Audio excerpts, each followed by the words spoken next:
Bonjour tout le monde, on se retrouve aujourd'hui pour une nouvelle vidéo lecture.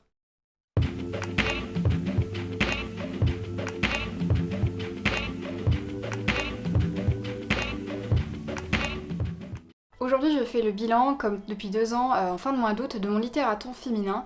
Vous le savez peut-être, le littératon féminin c'est une initiative qui est proposée par Antastasia et qui propose de mettre à l'honneur différentes autrices avec différentes thématiques. Donc je commence avec la poésie, j'ai choisi la poétesse Kiemi et son recueil À nos humanités révoltées. Donc c'est un court recueil de poèmes autour de thématiques fortes comme l'immigration, l'exil, l'antiracisme, le féminisme et la diaspora aussi. Yo, c'est Lise du montage. Je me rends compte là que j'ai absolument pas présenté Kiemi et ça me semble quand même important de rappeler qui elle est pour contextualiser un petit peu ce recueil de poèmes. C'est une blogueuse, une autrice et une militante afroféministe qui est engagée à plusieurs niveaux sur le sexisme, le racisme et aussi la grossophobie. Des combats qui me semblent extrêmement importants et voilà, elle partage beaucoup sur ses réseaux sociaux, sur Twitter et Instagram, donc je vous invite à la suivre si vous le faites pas déjà. Et voilà, ça me semblait important de le rappeler parce que j'ai complètement oublié d'en parler dans ma vidéo. J'ai trouvé que c'était un recueil qui faisait écho à ce que j'avais lu l'an dernier, ou l'an dernier, oui je crois que c'était ça, Mare Nostrum de Khaled Matawa, alors je me souviens plus, je crois que c'était de la poésie libyenne, si je me trompe pas, et vraiment ça reprenait tout à fait ces thématiques autour de l'exil, du passage, de la traversée de la Méditerranée. C'est des choses que j'ai trouvées un petit peu communes aux deux ouvrages, et ça me rappelle à quel point la poésie contemporaine a la force de pouvoir parler de thèmes actuels, et je trouve que ça fait d'autant plus écho quand on la lit. J'ai beaucoup aimé la plume de Kiemi, que j'ai trouvé vraiment... c'est un ton qui est révolté, qui est assuré, qui est passionné. Vraiment c'est une plume superbe qui permet de mettre en valeur des voix, ou en tout cas des thématiques qu'on entend trop peu, qui sont trop peu entendues je trouve. Voilà, j'ai toujours un peu de mal à parler de la poésie je trouve, du coup le mieux je pense que ça sera de vous lire quelques extraits pour que vous puissiez vous faire une idée à quel point cette poésie est très belle et très percutante, en partie par les thématiques abordées et aussi avec la virtuosité avec laquelle elles sont abordées. Nardal, Thiam, Roussy-Césaire, vos propos stellaires réduits à néant par le trou noir de l'histoire. Solitude, quelle fierté m'inspire ta résilience, tes mots incitent à la dissidence et les pamphlets de nos guerrières traversent les années-lumière. Vos noms ne sont pas dans les manuels scolaires, perdus, enterrés, sous la poussière. Crier vos noms, crier votre résistance me semble pourtant une évidence. Nos cadences rythment nos pas. Leurs cris passés hantent nos combats. Leurs demandes dessineront nos rêves. Leurs désirs viendront mourir sur nos lèvres. Thiam, Roussy-Césaire, Archimède, Nardal, La Cascade, Doubounia, Solitude, Dambouri, Crenshaw, Lordé, Miano, Sceaux, Morrison, Hooks, Condé, Ndiaye. Nos étoiles des Suds, nos repères dans le soir, nos lumières dans la grande nuit, nos lunes dans le noir.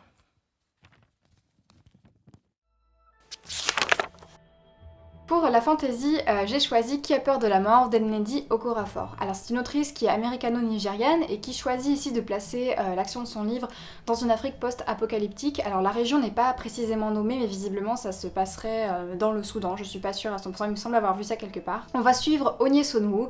Onyesonwu est l'enfant d'un viol en fait. Sa mère fait partie du peuple Okeke, donc un peuple noir qui se fait opprimer par un peuple blanc, les Nourous. Et elle a été violée par un Nourou et Onyesonwu est l'enfant de ce viol.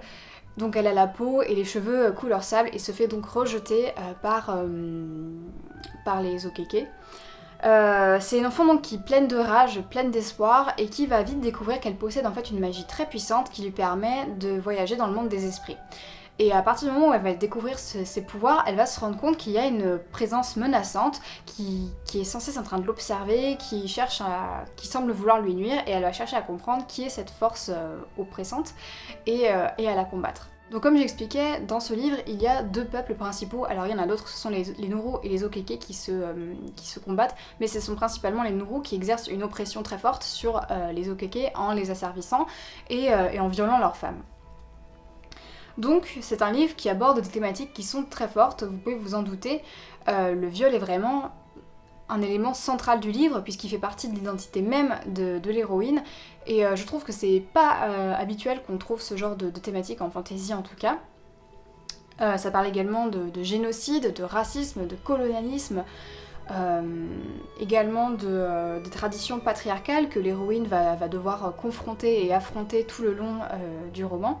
Il y a également aussi des passages qui parlent de l'excision. Donc c'est une première partie de roman qui, je vous laisse imaginer, est assez difficile psychologiquement à suivre.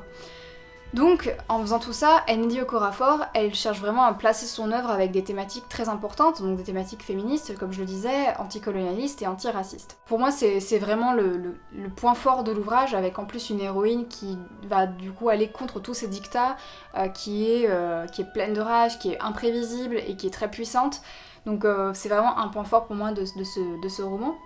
J'ai aussi apprécié tout l'univers en fait, le fait que les actions prennent place dans un désert avec des peuples nomades que les personnages vont rencontrer, aussi toute la partie le traitement du monde des esprits, un petit peu, de façon un petit peu chamanique. J'ai vraiment beaucoup aimé cet aspect-là. Après, il y a quand même un défaut du livre qui m'a un peu troublée tout le long de ma lecture. Je trouve que ce livre a une écriture très hétérosexuelle. Alors je vais m'expliquer. Déjà, bon, d'une part ça veut dire que tous les personnages du livre sont hétérosexuels, mais aussi que leurs relations se passent vraiment dans un cadre, comment dire, très normé. Toutes les relations amoureuses en fait sont liées par le mariage, par le fiancé. Par exemple, le compagnon d'Onisomu Emueta est son fiancé, et leur amour passe forcément par le fait d'être fiancé et de se marier au final. Et puis le personnage d'Emuita, tout simplement, c'est pas un personnage que j'ai apprécié. J'ai trouvé qu'il freinait beaucoup l'héroïne, qu'il était pas forcément très utile, ou tout du moins qu'il était assez anecdotique, et que c'est un personnage qui cherchait sans arrêt à ramener un petit peu les choses à lui. Enfin, je l'ai trouvé assez agaçant et assez insupportable. Alors je sais pas si c'est une volonté de l'autrice de justement vouloir créer un personnage masculin comme ça pour un peu le critiquer. Je sais pas, toujours est-il que c'est un personnage qui m'a quand même franchement agacée. Ensuite, je trouve que la sexualité hétéro dans ce livre est un petit peu caricaturale. Alors, je nuance, parce que d'un côté, c'est hyper intéressant, comme Okorafor parle de l'excision, elle va expliquer les conséquences justement sur le plaisir féminin au quotidien, et c'est vraiment très intéressant parce que j'avais jamais lu sur ce sujet-là, et on se rend vraiment compte à quel point c'est une mutilation terrible et une véritable souffrance. Mais d'un autre côté, je trouve qu'il y a vraiment des passages qui sont très pré-ado, très caricaturaux, pardon. Et ça m'a un peu sorti de la lecture. Sans spoiler, il y a un passage où les personnages sont en mission dans le désert, les conditions sont assez prouvantes, ils n'ont pas beaucoup de nourriture. Et ils sont en train de se prendre la tête parce que machin couche avec machine, et franchement ça casse totalement le truc, parce qu'on se dit bah oui mais c'est pas réaliste 2 secondes, enfin ils sont en train de se battre pour leur survie, est-ce que c'est vraiment la priorité de se prendre la tête sur des sujets comme ça? Bref, je sais pas, vraiment toute cette séquence m'a un peu agacée. Et je trouve aussi que, et ça c'est vraiment un problème un peu plus important pour moi, c'est que c'est un roman qui est très essentialisant pour les femmes, parce que ça les ramène sans arrêt à leur sexualité, à leurs organes génitaux et à leur maternité. Et voilà, je trouve ça assez dérangeant parce que elles ne sont vues que par ce prisme-là. En fait, dans le roman, il n'y a pas d'autre alternative qui nous est présentée, parce que c'est super intéressant, hein. Je dis pas que c'est pas des thématiques intéressantes, c'est intéressant de parler de la maternité, mais là c'est... En fait, aucune femme n'est envisagée autrement dans l'histoire, et c'est un petit peu particulier. En tout cas, ça m'a vraiment troublée. Alors, est-ce que c'est une lecture personnelle qui fait que voilà, j'en sais rien, mais attendez-vous quand même à avoir ça, à avoir cet aspect qui est très présent dans le roman, et surtout là, à la fin. Je vous spoil pas du tout, mais vraiment la fin m'a particulièrement dérangée de ce point de vue-là. Donc bon, heureusement tous ces petits côtés qui m'ont un peu plus dérangé sont totalement contrebalancés par tous les points positifs que j'ai cités auparavant. Mais je préfère nuancer parce que c'est c'est un bon ouvrage de fantasy avec plein de thématiques qu'on trouve si peu qui méritent vraiment enfin, il vaut le coup rien que pour le fait d'aborder ces thématiques-là. Mais à côté de ça, il a d'autres petites tares qui pour moi ne doivent pas non plus être complètement occultées. Pour l'autrice intérieure au 19e, j'ai lu Marie de France, donc alors je ne sais pas exactement de quelle période elle est, je dirais Moyen-Âge, mais j'essaierai de vous insérer la date plus précisément parce que je ne l'ai pas en tête. Donc les laits, ce sont des contes en vers, donc ici c'est un recueil donc, de contes, et Marie de France a choisi de récupérer des éléments de folklore breton pour les adapter en histoire, en contes. Donc ici on est bien vraiment dans le conte de fées, on a des personnages qui se transforment en loup-garou, en animal, on a des princesses, des châteaux, des épreuves, des récits d'aventure et d'amour, donc on est vraiment dans une thématique très marquée. Plus précisément je dirais même que ça parle de l'amour courtois. Alors l'amour courtois c'est quelque chose qui s'est je crois développé au Moyen-Âge et c'est le fait d'aimer avec respect, avec honnêteté, et donc c'est vraiment ça qu'on retrouve dans les histoires de Marie de France. Et voilà, c'est pas une lecture que j'ai trouvée particulièrement... C'est pas une lecture qui est difficile ou quoi que ce soit, mais je sais pas, je m'attendais souvent au dénouement des histoires parce que voilà, le conte est très ancré, je pense, dans nos cultures occidentales, il me semble. Et donc on s'attend souvent au dénouement et c'est pas quelque chose d'extrêmement original finalement. Et voilà. J'aurais bien aimé avoir la version en ancien français parce qu'il faut savoir que ça a été traduit puisqu'elle écrivait en ancien français et qu'aujourd'hui je crois pas qu'on peut pas lire l'ancien français comme ça, enfin c'est assez différent de notre langue habituelle. Donc je sais pas, j'aurais bien peut-être aimé le lire en ancien français, ça aurait pu être amusant. Voilà, toujours est-il que c'est toujours bien de découvrir des autrices qui nous sont lointaines, on va dire, mais j'ai pas trouvé en soi que le texte était incroyable, enfin que c'était des textes qui m'ont apporté beaucoup, on va dire. Pour la non-fiction, j'ai choisi Sorcière, la puissance invaincue des femmes de Mona Chollet. Alors de Mona Chollet, j'avais déjà lu Beauté fatale, que j'avais bien aimé, qui parlait notamment de tous les codes, de toutes les exigences qu'on a autour de l'image de la femme et des codes, etc. autour de ça. Ici, dans Sorcière, elle va essayer de mettre en rapport l'imagerie, l'histoire des sorcières avec l'oppression des femmes et comment les femmes se sont réappropriées en fait cette image de sorcière. Donc elle va parler d'indépendance féminine, de non-désir d'enfant, de vieillesse, entre autres, avec des témoignages, des faits médiatiques qui sont parfois assez révoltants. Elle revient aussi elle fait un retour historique, on va dire, sur la chasse aux sorcières, de comment les femmes ont été persécutées pendant des siècles, avec le prétexte que c'était des sorcières, et comment on a essayé d'empêcher qu'elles aient des connaissances, qu'elles aient des avantages par rapport aux hommes. Et voilà, donc c'est des thématiques que j'ai trouvées très intéressantes, qui sont traitées de façon accessible et le style est très fluide, très accessible, donc pas de difficulté à ce niveau-là sur la lecture. Et comme je disais, il y a des faits des faits médiatiques qui sont très intéressants et des témoignages qui sont toujours assez révoltants. Voilà, j'aurais deux petits reproches à faire au livre. Je trouve que la conclusion est un peu abrupte, si tant est qu'on puisse vraiment considérer qu'il y a une conclusion à ce livre. Enfin, j'ai eu un peu de mal, j'aurais aimé qu'il y ait un espèce de bilan, un petit peu une synthèse de ce qu'elle a dit auparavant et c'est pas présent. Il y a aussi le fait que Mona Chollet, elle partage à plusieurs reprises un petit peu des témoignages personnels, enfin son expérience à elle. Alors c'est absolument pas gênant, j'ai pas du tout envie de nier son vécu et c'est très intéressant qu'elle le partage aussi ici. Mais en fait, la façon dont elle amène ses réflexions plus personnelles, ça s'imbrique un peu étrangement avec son propos et je sais pas, je trouvais qu'il y avait un petit peu un manque de structure à certains moments qui m'a un peu dérangée, ou en tout cas je voyais pas toujours le rapport entre ce qu'elle commençait à expliquer et la suite. Donc voilà, ce serait peut-être mon petit reproche. Sinon c'était une lecture vraiment intéressante que je vous recommande.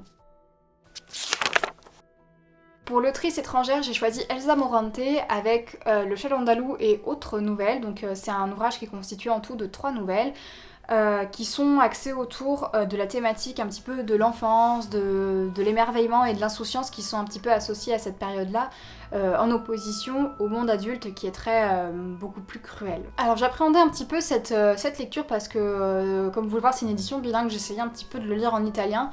Et bon, avec la traduction à côté, bien sûr, je suis incapable de lire seule en italien. Ça a été un petit peu difficile au début, mais une fois que j'étais lancée, je trouve que voilà, la langue revient, on arrive à retrouver des petites choses, etc. Donc c'était intéressant d'un point de vue, on va dire, linguistique. Voilà, j'ai bien aimé les thématiques que Morante aborde. Enfin, en tout cas, c'est des thématiques qui me plaisent bien et que je trouve qu'elle aborde avec beaucoup de tendresse, de nostalgie et de la justesse. Donc j'ai beaucoup aimé son style.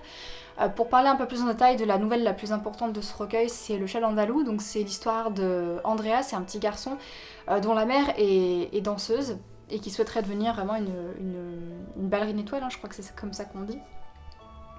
Et au fur et à mesure qu'il grandit, sa relation avec sa mère évolue un petit peu et il commence à s'éloigner d'elle.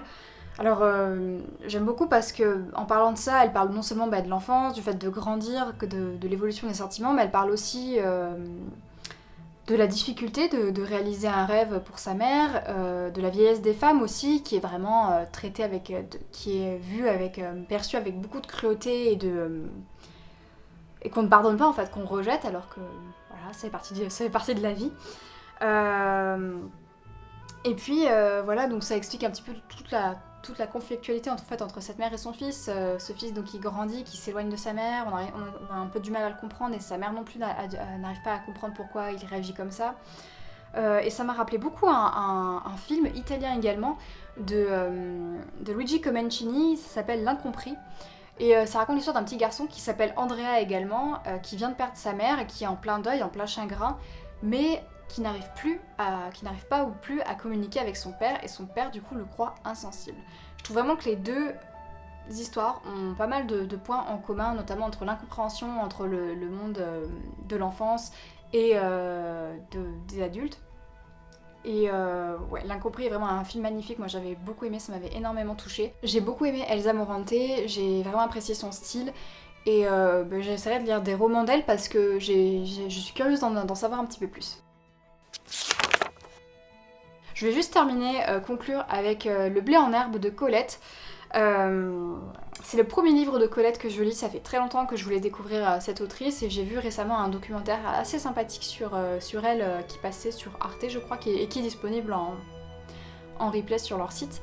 Donc j'ai lu Le blé en herbe, c'est un récit très court qui parle de deux adolescents, Vinka et Philippe, qui se connaissent depuis l'enfance et qui passent tous leurs étés à la mer dans une petite maison en Bretagne. Et cet été-là, les sentiments qu'ils ont l'un pour l'autre évoluent et ils sont en train de franchir, on va dire, un nouveau cap dans leur relation. Alors c'était une découverte de Colette complète pour moi. Et j'ai vraiment apprécié son style, je trouve qu'elle arrive à avoir un très bel équilibre entre les descriptions, des paysages, du cadre qui entoure ses personnages, et puis de ses personnages en eux-mêmes, que ce soit physiquement et psychologiquement. Dans ce roman, je trouve qu'elle arrive à saisir finement les tourments adolescents qui habitent ces deux personnages. Et il faut savoir aussi que Le blé en herbe, c'est un ouvrage qui parle de l'éveil de la sexualité chez les adolescents, et c'était un sujet qui était très peu abordé, qui était vraiment tabou à l'époque où est sorti le livre, et je crois que ça avait fait un petit peu scandale. Je sais pas trop quoi penser de ce livre, à vrai dire, je suis un petit peu mitigée. Il a des qualités littéraires indéniables, comme je disais, j'aime aussi beaucoup le style de Colette. J'aime beaucoup l'approche qu'elle fait, l'approche psychologique qu'elle a de ses personnages. Elle fait preuve même d'une certaine lucidité sur la domination patriarcale dans les relations hétéros en tout cas, puisqu'elle parle vraiment d'une volonté de domination de Philippe sur Vinka, c'est écrit noir sur blanc. Et puis elle remet ça un petit peu en cause parce que Philippe va finalement être, remis à sa place par deux femmes, finalement par Vinka vers la fin du roman, mais aussi un petit peu parce qu'il va vivre une aventure avec une femme plus âgée. Et là par contre c'est peut-être ça qui m'a un peu dérangée parce que donc, Philippe a 16 ans et il va avoir une aventure avec une femme de 32 ans. Bon, on sait que c'est un peu lié à ce qu'a vécu Colette. Alors je sais pas si quand elle a écrit ça, elle l'avait déjà vécu, mais en fait il faut savoir que Colette, quand elle avait 40-50 ans, je sais plus exactement, elle a eu une relation avec un garçon qui était très jeune, enfin qui avait 17 ans, quelque chose comme ça. Donc c'est sûrement le reflet un petit peu de son expérience, mais bon, je peux pas m'empêcher d'être un peu troublée par cette différence d'âge et surtout la jeunesse du personnage, du personnage le plus jeune. Voilà, après malgré tout il y a quand même beaucoup de réalisme dans le traitement des personnages, encore une fois je le redis, et on est vraiment centré sur ces deux adolescents parce que dans ce roman le seul adulte qui va finalement avoir de l'importance c'est cette femme donc de 32 ans de cette l'amante de Philippe, mais c'est surtout que les autres adultes vont être occultés en fait. Ils sont toujours lointains, ils sont presque nuageux, il me semble que c'est décrit comme ça dans le livre. Donc voilà, donc je suis très... je sais pas trop quoi penser du blé en herbe. D'un côté, je le trouve très intéressant, j'aime beaucoup cette écriture. Et d'un autre côté, je peux pas m'empêcher d'être dérangée par le fait que cette relation entre deux personnages qui ont autant d'écart d'âge, et surtout qu'un des personnages est mineur, tout simplement, ça m'a pas mal troublée. Donc voilà, si vous l'avez lu, je suis curieuse d'avoir vos retours dessus. Et puis voilà, ce sera tout pour cette vidéo lecture, j'espère que ça vous aura plu. Si vous avez lu ces livres ou que vous avez des recommandations à faire, n'hésitez pas à m'en parler dans les commentaires. Et puis on se retrouve une prochaine fois. Salut!